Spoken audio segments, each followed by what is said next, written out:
Right now, as in right now.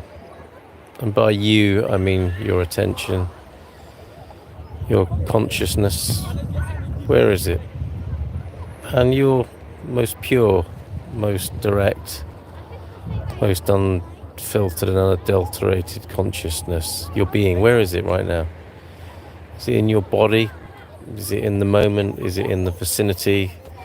The reality, the locality, the immediacy of where you are right now in your body? Well, always a good question to ask. And I'm here at the beach, and I've had a little snooze. It's the most perfect of days.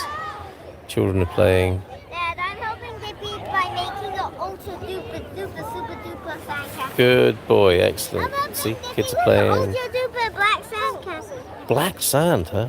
The No, it's real, Dad. Oh, okay, excellent. Good. And Well, we're you making can. a sandcastle out of it. Are you enjoying yourself? Yeah, and I'm hoping they make a super duper goo. Good. Okay, you go have fun. Sandcastle. All right. You see, there you go. Kids are having fun. Lots of people here on the beach. You can hear the sound of the sea lapping against the shore. And you can hear swallows or swifts. House martins, I'm never not sure of which is which. But you might be able to hear them screeching through the sky. On this slightly foggy day. An interesting metaphor. Sunshine is... Well, the sun is shining brightly above us, but we're slightly obscured by, I suppose, the equivalent of what might happen in your mind. The thoughts are coming in the way of pure sunshine. But it's still a very present day here on the beach, and I'm asking you where you are right now and sharing a thought with you about what's crystallized for me in the last day or so, last few hours really.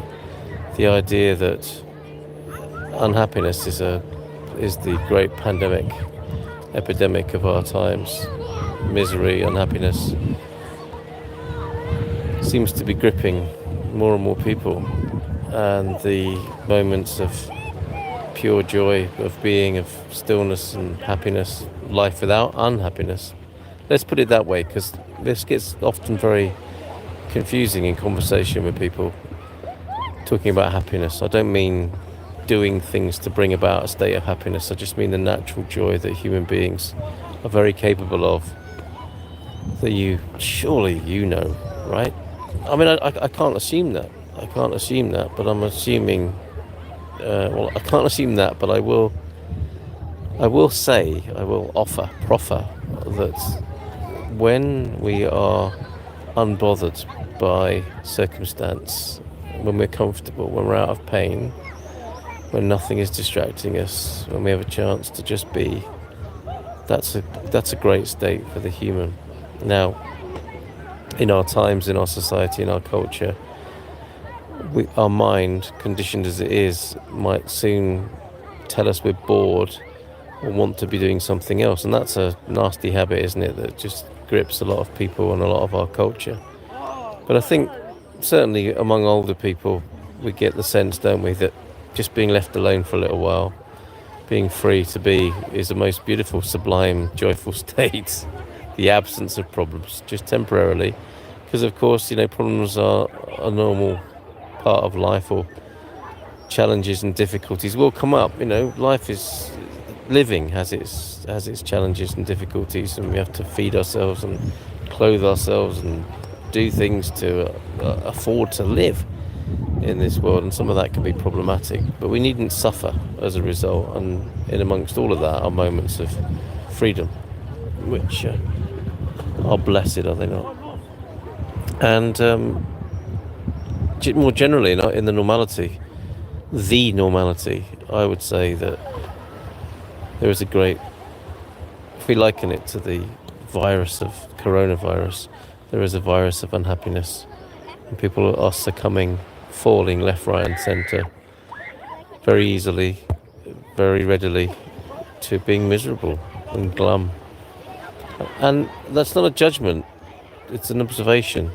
And I can't say I'm surprised or blame them particularly. It is a culture, it's an epidemic, it's what goes on. You look around and you see that other people have got the disease, and you catch it and you go down too, and misery loves company, right? And that seems to be a lot of what's going on in the normal culture.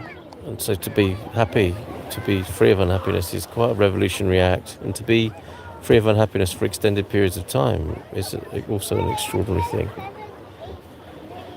And it's good to practice being free of unhappiness and challenging unhappiness when we feel it arising within us, and just checking our conditioning, checking our reactions and responses, and seeing how, observing really. I think it's very important not to be too self-critical or judgmental and get into the whole sense of disappointment about being unhappy or glum or in a mood or being grumpy. It's good to observe it and see the conditions by which it came about, such that that might not grab you so quickly next time. Excuse me, I'm lying on my back on the beach and just choking on my own dribble. Which is a highly unpleasant image and would be a terrible way to die here on the beach. But I would have died happy in this great moment of peace and tranquility and joy among people enjoying themselves at the beach, pretty much free of their problems for the moment. It's why people come to the beach, isn't it? Why people go on holiday, to at least try to be free of the usual distractions and preoccupations and predicaments that they find in everyday life. And very happy to be here and doing just that, and moved as well to speak about it here, as I'm so often delighted to do, and talk of this condition, talk of this process, talk of this situation for humanity and the pandemic epidemic of misery that's so much more prevalent than corona is.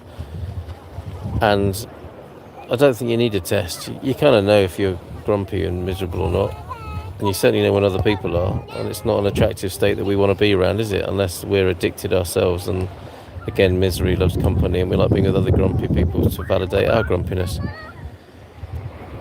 And it seems so many people exploit it as well. The news, I think, exploits that facility, faculty, capability, ability in people to hijack their beautiful being and awareness and sully it and take it down a peg or two and have it fall down the emotional scale. And what do? I had a cheeky notion to write a book called Living with Unhappy People, which I believe is my... Oh, that's nice. Should I look after that? Isn't that beautiful? Beautiful shells being given to me as gifts on the beach.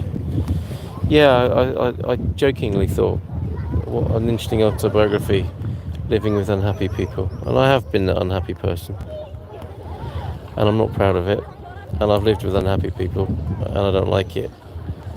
And yet we're all in a conspiracy, aren't we, to sort of make allowances for it with each other and give each other a pass, so that when it comes to our turn we can take it out on other people, which really isn't fair, and none of us really want to do that or be that in that situation, I don't think. Well, I don't anyway, I'll speak for myself. I don't really want to be in that situation.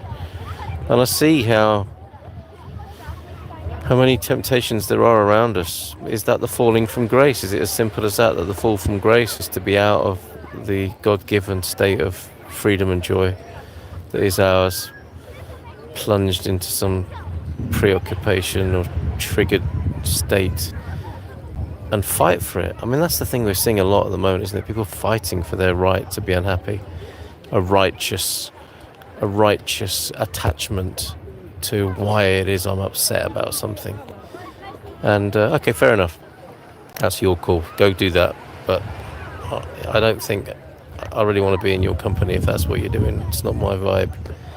So good luck to you if that's your thing, and I'll just keep banging on about where you might be right now, and I'll be asking you that question, where are you right now? And I hope you're able to find a simple freedom and joy of being inside your body whenever I ask that question. I wish you well, literally.